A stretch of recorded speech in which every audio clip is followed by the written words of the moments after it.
história Olhos Prateados.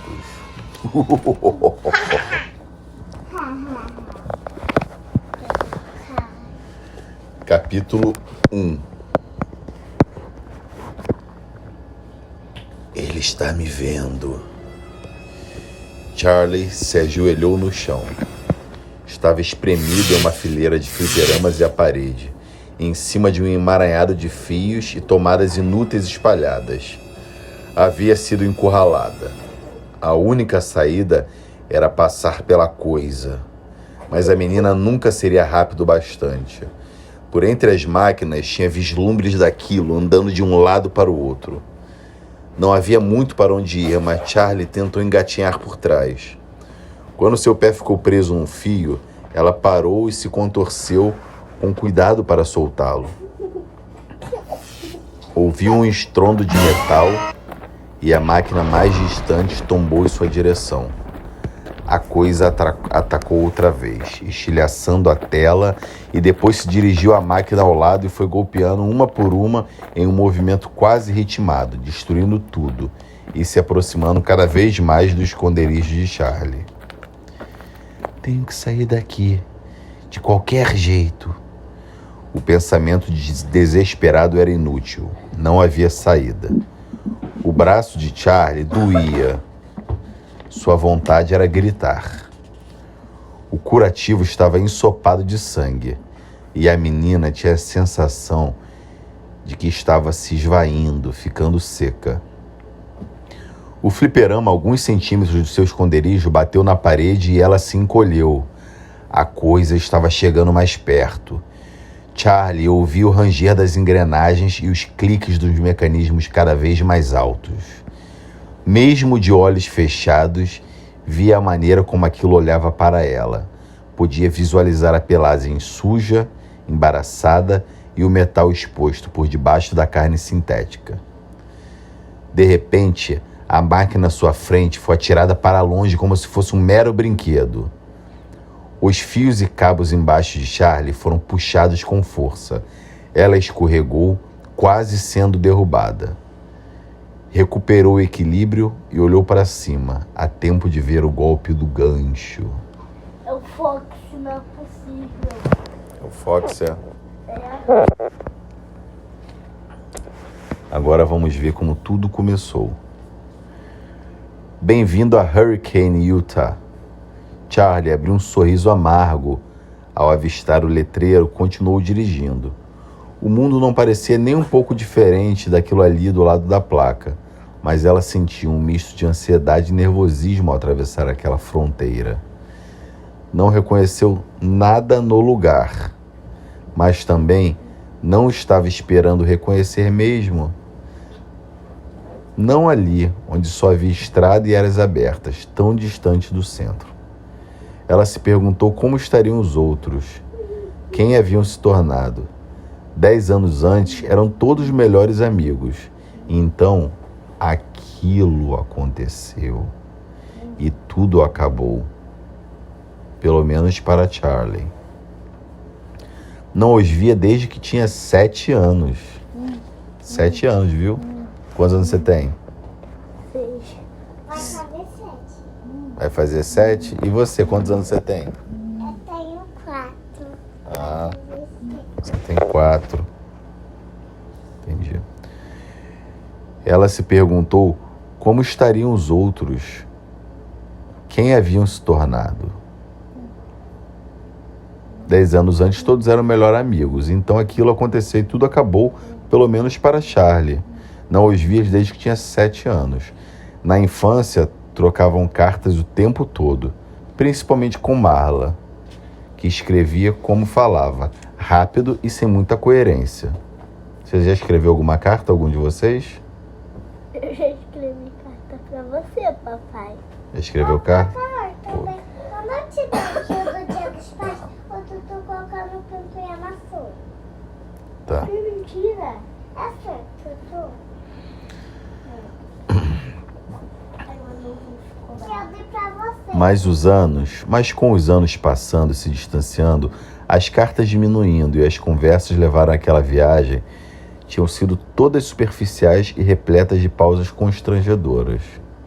Charlie repetiu os nomes como se quisesse reafirmar a si mesma quem ainda se lembrava. Marla, Jessica, Lamar, Carlton, John e Michael. Michael era a razão da viagem, afinal. Tinham se passado 10 anos desde a sua morte. Uau, Michael morreu.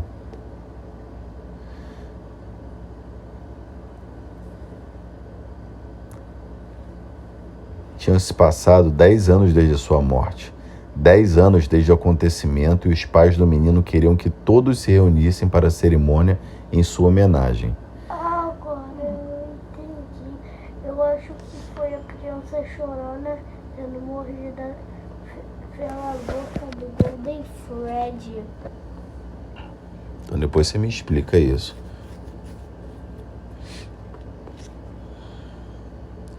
Queriam todos os velhos amigos presentes anunciarem a bolsa de estudos que estavam instituindo em nome do filho. Charlie sabia que a intenção era boa, mas a reunião ainda lhe parecia um pouco macabra. Sabe o que é macabra? Não. Macabra é uma coisa sinistra. Sabe o que é sinistra? Uma coisa que dá medo, Sim. uma coisa tenebrosa, uma coisa muito assustadora. Macabra, assustadora. Macabra assustadora? É. Como que é? Estremeceu e desligou o ar-condicionado, embora soubesse que a sensação não tinha nada a ver com o frio. Viu? Ela teve uma sensação macabra e aí se tremeu. Ela desligou o ar-condicionado, mas ela não se tremeu por causa do frio. Se tremeu porque a sensação era assustadora. Ao chegar ao centro da cidade, começou a reconhecer determinados pontos. Algumas lojinhas e o cinema que estavam anunciando o sucesso da bilheteria do verão. Ficou surpresa e abriu um sorrisinho. O que estava esperando? Que a cidade inteira tivesse permanecido a mesma? Um monumento à sua partida, congelado por toda a eternidade no mês de julho de 1985? Bem, sim, era exatamente aquilo que ela estava esperando. Olhou o relógio e ainda tinha algumas horas antes do encontro. Pensou em ir ao cinema, mas sabia o que realmente queria. Fez uma curva para sair do centro. 10 minutos depois, desligou o motor e saiu do carro. A casa a engolia de tão grande. A silhueta escura da construção era como uma ferida no céu azul claro. Charlie se apoiou no automóvel um pouco tonta. Respirou fundo e levou um instante para se recompor. Sabia que a encontraria lá.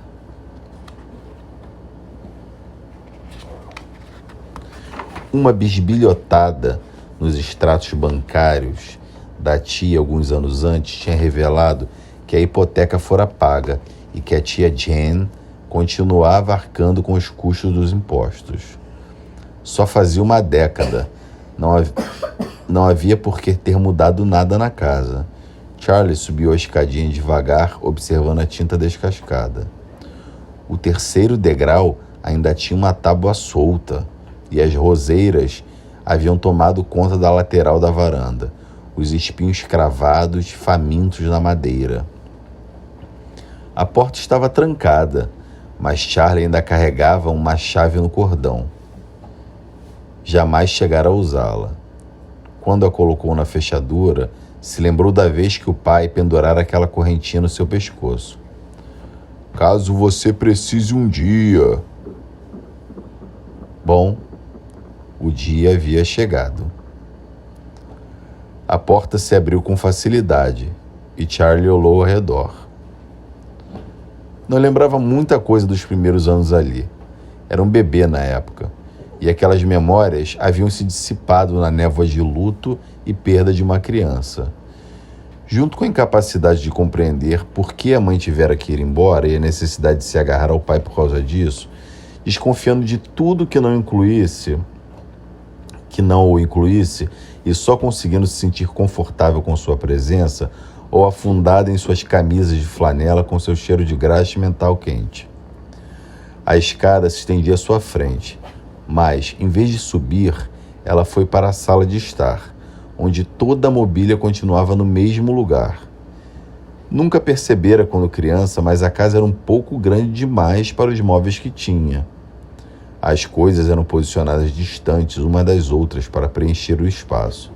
A mesinha de centro ficava longe do sofá, de modo que quem estivesse sentado não conseguia alcançá-la. A poltrona ficava quase do outro lado do cômodo, isolada. Havia uma mancha escura no piso, perto do centro da sala. Charlie a contornou depressa e foi até a cozinha, onde os armários só guardavam algumas panelas, frigideiras e pratos.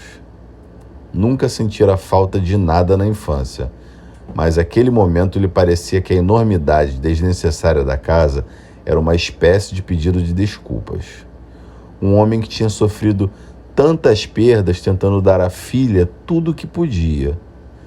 Não importa o que fizesse, ele sempre tendia a exagerar.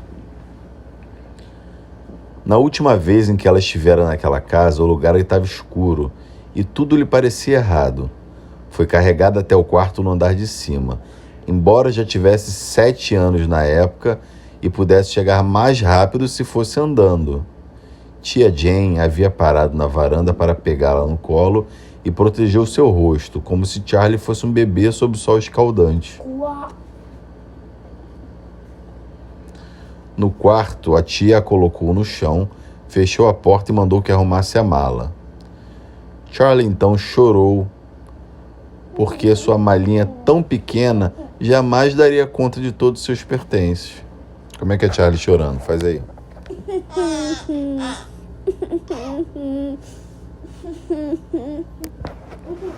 Por que ela chorou? Por que ela chorou, que eu tô perguntando? Não me lembro. Vocês não estão prestando atenção? Não me lembro, foi chorou. Ela chorou porque a malinha é tão pequena que não ia caber todos os pertences dela. A tia Jane tá mandando ela embora de casa. Por quê? A gente não falou essa parte ainda. No quarto, a tia a colocou no chão, fechou a porta e mandou que arrumasse a mala. Charlie então chorou porque sua malinha tão pequena jamais daria conta de todos os seus pertences. Então, por que ela chorou? Porque a malinha dela era muito pequena e não dava pra caber todos os seus pertences. Jamais daria conta de todos os seus pertences. É verdade. Voltaremos depois para pegar o resto, dissera a tia. Imagina se desse pra colocar tudo. Uma malinha de criança não dá para colocar tudo. Voltaremos depois para pegar o resto, dissera a tia, sem disfarçar a impaciência, enquanto a menina enrolava, indecisa, em frente ao armário, tentando escolher que camisetas levar. Nunca voltaram para pegar o que ficou para trás. Sério? Sério, tá dizendo. Mentirosa. Ela mentiu, eu acho. Mas vamos ver se ela sabia que eles não iam voltar. Charlie subiu a escada e seguiu para o seu antigo quarto. A porta estava entreaberta e, ao entrar, foi tomada por uma sensação vertiginosa de deslocamento, como se estivesse prestes a encontrar, sentada no chão, cercada de brinquedos, a versão mais nova de si mesma, que olharia para ela e perguntaria: "Quem é você?" Ei, como você sabia disso? Eu já sabia. Como o restante da casa, o quarto estava intocado. Intocado. Sabe o que é intocado, né? Impossível tocar. Intocado. Não, intocado quer dizer que ninguém mexeu, ninguém tocou. As paredes eram de um tom pálido de rosa e o teto tinha uma inclinação acentuada, acompanhando o telhado que era da mesma cor. A casa continuava encostada na parede, embaixo de uma grande janela. O colchão permanecia intacto, embora sem roupa de cama. Havia uma frestinha de janela aberta e cortina de rendas já apodrecendo, ondulavam na brisa gentil que entrava. Uma mancha escura na pintura ali embaixo, onde a chuva tinha se infiltrado por anos a fio, entregava o abandono da casa. Charlie subiu na cama e fechou a janela, que resistiu um pouco com o rangido. Depois ela se afastou e voltou sua atenção para o restante do cômodo, para as criações do pai. Em sua primeira noite na casa, Charlie teve medo de dormir sozinha. Não se lembrava da ocasião, mas o pai lhe contara tantas vezes que a história que acabou virando uma lembrança. Charlie se sentou na cama e chorou desesperada até que ele foi ao quarto, a pegou no colo e, com um abraço, prometeu que ela jamais ficaria sozinha de novo. Na manhã seguinte, a levou pela mão até a garagem, onde começou a trabalhar, determinado a cumprir a promessa. Não, ele aqui parece que ela estava sentada chorando porque tinha ficado sozinha, e ele ficou com muita peninha dela e falou que ele fez uma promessa, que ela nunca mais ia ficar sozinha. E aí ele começou a trabalhar em alguma coisa. Uma pizzaria, eu acho. Pizzaria, será? Sua primeira invenção foi um coelho roxo. Ah, foi o Bonnie, gente. Qual o nome? Bonnie. Ele foi o Bonnie, o primeiro animatrônico a ser criado. Se você sabe, comenta aí. Eu sei. Sua primeira invenção foi um coelho roxo, que ficara cinza com o tempo por causa da exposição ao sol. O pai o chamara de Theodore. Era do tamanho de uma criança de uns 3 anos, o tamanho da própria Charlie na época, e tinha pelo macio, olhos brilhantes e uma elegante gravata borboleta. Não fazia nada de muito complexo, apenas acenava a mão, inclinava a cabeça para o lado e dizia na voz do pai. O que ele falava? I love you, Charlie. Eu te amo, Charlie. Mas seria um ótimo vigilante noturno, alguém para fazer companhia quando a menina não quisesse dormir. Acho que eu vou fazer isso, eu vou criar uns bonecos desses para botar aqui para vocês dormirem quando vocês estiverem sozinhos. O que vocês acham? Legal. E a Tete acha? Legal. A Tete tá dormindo. Já?